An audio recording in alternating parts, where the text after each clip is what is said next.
హిందువులు ఎంతో పవిత్రంగా, గౌరవంగా చూసే తిరుమల తిరుపతి దేవస్థానం లడ్డూ కల్తీ అయిందంటూ ఒక వార్త మనం చూస్తూనే ఉన్నాం. మరి జంతువుల యొక్క కళేబరాల నుంచి తీసినటువంటి కొవ్వుతో ఈ లడ్డూ తయారు చేస్తున్నట్టు వార్తలైతే వస్తున్నాయి. మరి ఈ అంశం గురించి ఇప్పుడు వైఎస్ఆర్‌సీపీకి సంబంధించినటువంటి ఆర్‌కే రోజా స్పందించారు. సో, మరి 100 రోజుల పాలనలో భాగంగా ఈ అంశాన్ని బయటకు తీసుకొచ్చారా? అసలు మీరు ఏం చేస్తున్నారు? ఏం చేయాలనుకుంటున్నారంటూ ఈరోజు రోజా ప్రశ్నించినటువంటి అంశాలు కూడా చూస్తున్నాం. మరి ఈ రెండిటి గురించి మాట్లాడడానికి ప్రస్తుతానికి మనతో పాటు ఉన్న ప్రముఖ నిర్మాత నటికుమార్ గారు. సార్‌ని అడిగి మరిన్ని విషయాలు తెలుసుకుందాం. సార్ నమస్కారం సార్. సార్ తిరుమల తిరుపతి దేవస్థానానికి సంబంధించిన లడ్డూ వ్యవహారం మనం చూస్తూనే ఉన్నాం. కల్తీ జరిగిందంటే ఒక వార్త అయితే వచ్చింది. మరి దానికి సంబంధించి ఇప్పుడు ఆర్‌కే రోజా స్పందించి ఇదంతా 100 రోజుల పాలనలో భాగంగా డైవర్షన్ అంటే ప్రజల దగ్గర మెప్పు కోసం చేస్తున్న పనులు అన్నట్టు ఆవిడ స్పందించారు. మరి ఎలా నేను రోజా గారిని సూటిగా ప్రశ్న అడుగుతున్నా.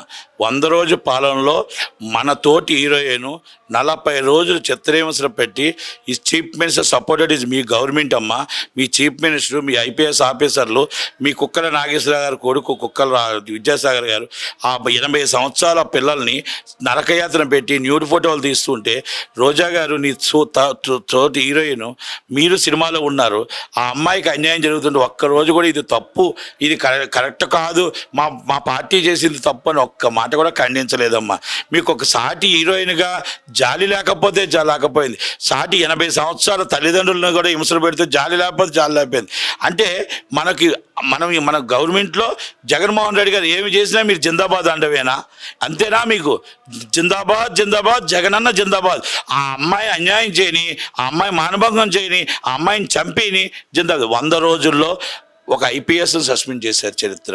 ఆ అమ్మాయికి న్యాయం జరిగింది ఒక చరిత్ర. అలాగే మొత్తం టోటల్గా ఎక్కడెక్కడ ఏం అన్యాయాలు జరుగుతున్నాయో కొన్ని మాత్రమే తీశారు.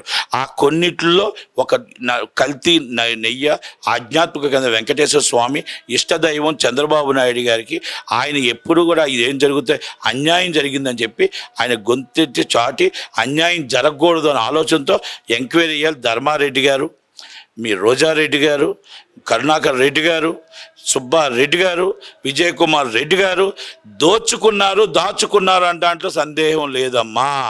మీరు ఖండించడం రాదు, మీరు మాట్లాడడం అనేది ఏది చెప్పినా జగనన్న చెప్తే సరే, జగనన్న జిందాబాదే తప్ప మీకు ఏ రోజు కూడా సాటి హీరోయిన్ రాదు. దేవుడు మన ఆధ్యాత్మిక దేవుడు మనకి ఇచ్చిన విలవేల్పు వెంకటేశ్వర స్వామికి అన్యాయం జరిగినా కూడా మీరు మాట్లాడలేని స్టేజ్లో మాట్లాడలేని పరిస్థితుల్లో రోజా గారు మీరు ఉన్నారని మాత్రం నేను చెప్పగలుగుతా.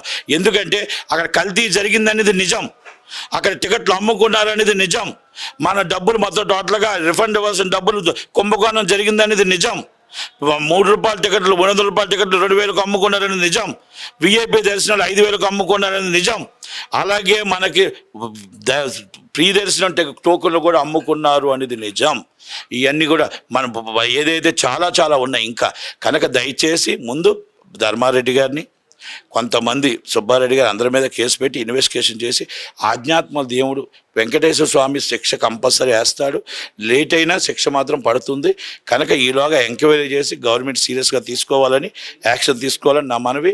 కనుక ఆధ్యాత్మిక దాంట్లో నాటకదారిలో కర్ర పెట్టారు కుంభకోణం, నాటకదారిలో గంధప స్మగ్లర్లు మొత్తం గంధప చెక్కలు కొట్టుకుంటూ అడవిని ఖాళీ చేసి వన్యప్రాణుల్ని లోన కుదిరి ఆ కర్రతో ఆపండి అని చెప్పిన వాడు ఘనత మీది కాదా అమ్మ? అడవిని ఖాళీ చేయబట్టే కదా వన్యప్రాణులు బయటకు వచ్చాయి.